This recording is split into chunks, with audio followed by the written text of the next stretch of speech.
Hey folks, Dave with URAL Motorcycles.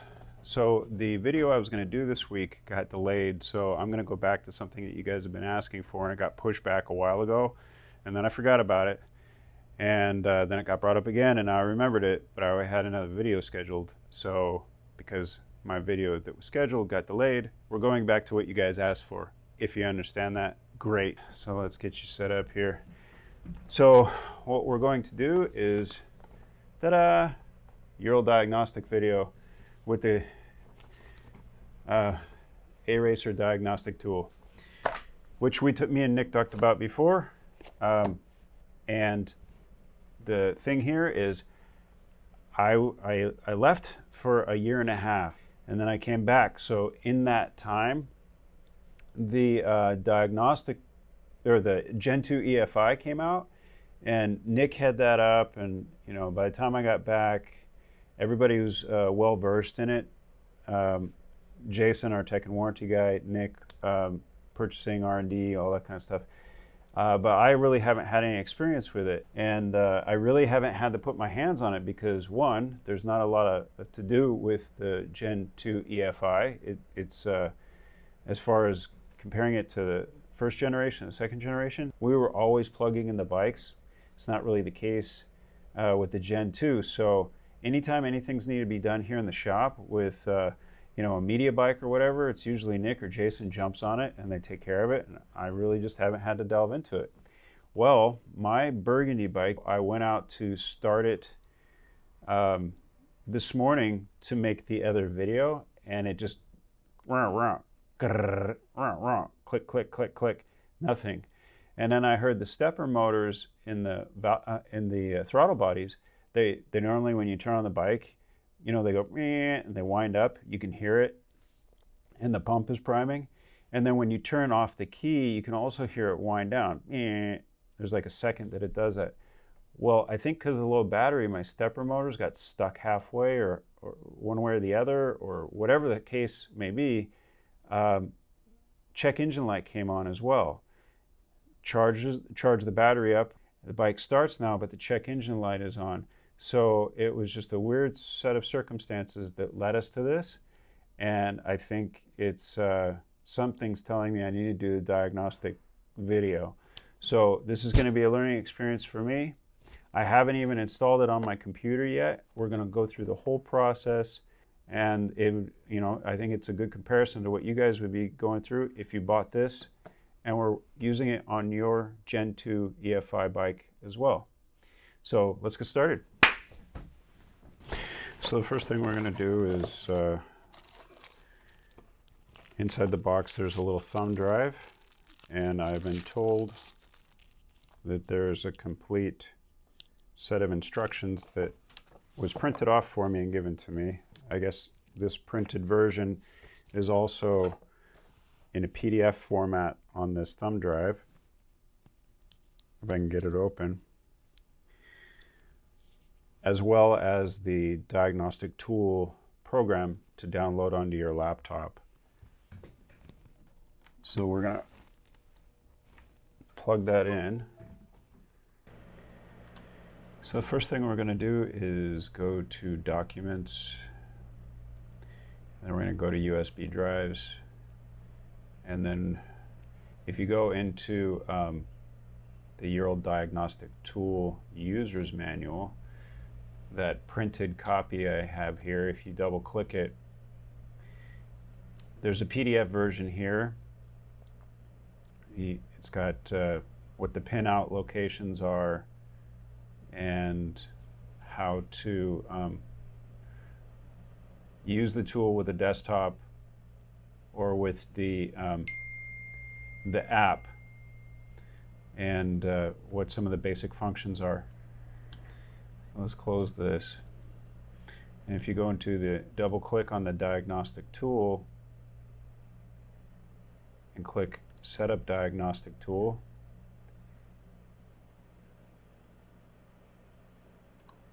it looks like it guides you through the steps. The installer will install URAL Diagnostic Tool to the following folder. Next. Next. Okay, so it's installing.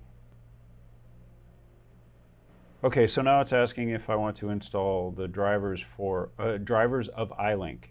You want to click yes, and then it will ask you to accept. I accept this agreement.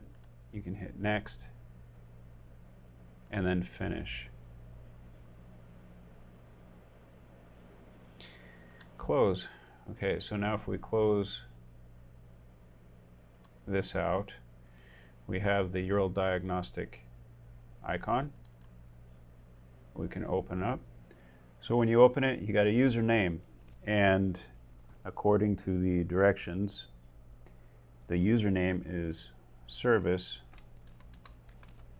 I assume it's case sensitive, so it says capital S, and then the password is capital EFI for EFI, capital SERV, EFI serve. I clicked memorize password, okay, and look at that. Click English. All right, we download the diagnostic tool. That wasn't hard at all, actually. I'm running Windows 10 on my laptop, and I have an iPhone, so we'll see how it does with that too. But so far, no problems. Go to the App Store and just type in the search section, and it comes up URAL Motorcycles OBD. And then if you scan down, it should say A-Racer SpeedTech Inc. as the seller. And then you want to make sure that you confirm that it's A-Racer and not something fraudulent. Okay, download, and now it's saying URAL OBD would like to use Bluetooth. Okay. Turn on Bluetooth to allow URAL OBD to connect to accessories. Okay, I guess we'll figure that out when we actually hook up to a bike. So with that part out of the way, you can remove the thumb drive. I think we're done with it for now. Put it back in the box. Save that for later. So let's go take my laptop, the downloaded program, what we just downloaded on the App Store from my phone, and with the cord and the Bluetooth adapter, we'll see if we can't get the computer hooked up and the phone to register with this, and we'll see how it goes. So the first thing we're supposed to do is remove the side panel under the seat, or the battery cover. Once the side panel is removed, you're going to find your diagnostic port where the cable plugs in. Now, your bike is going to almost guaranteed be a little bit different than what you see here. This bike has gone through quite a few changes over the years, so it's an amalgam of different years. It is technically, in all respects, 2019 as far as the motor and the fuel injection system and the harness and things like that. But once you locate the area where your diagnostic port is, usually it's just a press and pull, and it will expose where the port goes. So you remove that cap, plug the USB end of the cable into an open USB port on your computer. Then you're going to take the other end and align the notches or the grooves with the cable and insert the cable. Now take your key and rotate it one click back to the on position. And as you can see, the check engine light is still on my bike, so we're going to find out what that's about. So the first thing we're going to do, according to the directions, is open up the URAL diagnostic tool. Remember that the selected username is capital S ERVICE, service with a capital S, and then the password is capital EFIS ERV, so EFI serve with EFIS capitalized. So, and then you're going to click OK to continue, Now on my screen, I actually clicked memorize password, so every time I open it, it's already in there. You click OK, and then it says to click connect. It says if connection isn't established immediately click COM port in the lower right corner of the screen and choose the correct COM port. Mine is not connecting, so I'm going to click COM port, confirm.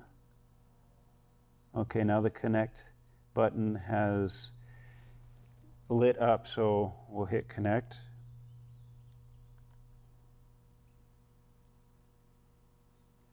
And it's telling me the connection is okay. Once connected, verify the connection by clicking engine data.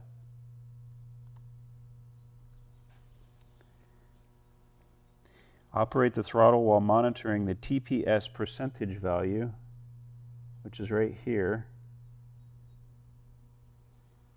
which should change in accordance with the throttle. So if I twist the throttle, the TPS percentage should go up and down as I increase and decrease the throttle, which it did. It moves. So the connection is good, and it's actually responding to input even with the bike off. Now it says to start our engine and go into the freeze frame screen. So we're going to start the bike. It is in neutral. I'm going to pull the clutch just for safety.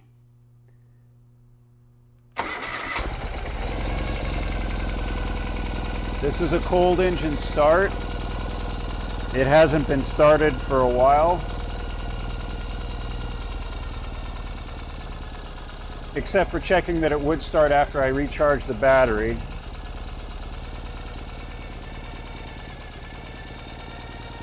So let's go into the freeze frame screen.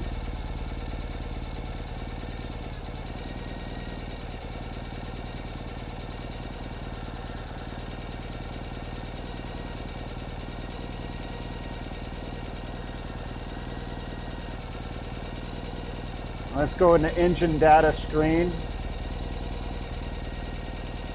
Okay, so freeze frame took a snapshot of where we were. So you go to engine data, and it looks like you've got live time data coming through. CLC and CLC2 should be fluctuating, which they are. And then your BLM and your BLM2, which is the left and right sides, should each be within a range of plus or minus 10%. So ours are at 5.47 and 6.25. So they are within the plus or minus 10% range. And they're actually leveling out now. As you can see, they're going into negative. The bike is past its cold startup point, and now you can see how the numbers have changed. So it says here, if we go to engine data screen and click on that, and then go into freeze frame, we can clear the DTC, but I want to see the DTC first. So whatever it was has cleared itself, and it's not showing up anymore. So if we go back into freeze frame, oh, I see here. So it says crank sensor open or short to ground, and battery status or key off process is abnormal. Okay, I'm going to shut off the bike for a second. These guys want me to move. I'm disturbing them, so hold on a second. Sorry, I had to move the bike. I was disturbing the people inside the warehouse, so we're going to start this again and get back to it.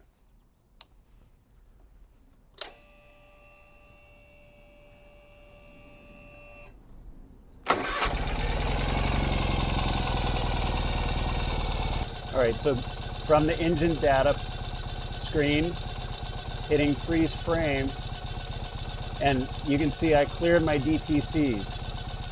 The ones that were stored have been cleared, and then the one that was active was cleared, which was the irregular keying. Okay, so we're going to go ahead and shut this off.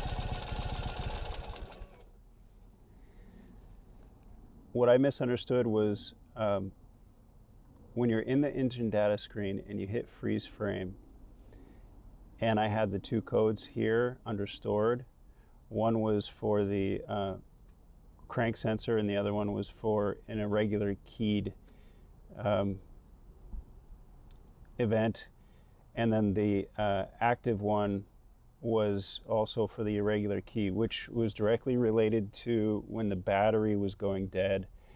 I was turning the key on and off, and the stepper motors got stuck, or whatever I was saying before at the beginning of the video. So that caused the one code, and then the other one that was a stored code that was inactive because it was gray. That was from a previous event that I never cleared because I didn't know about it, where I had some of the harness disconnected and then I reconnected it.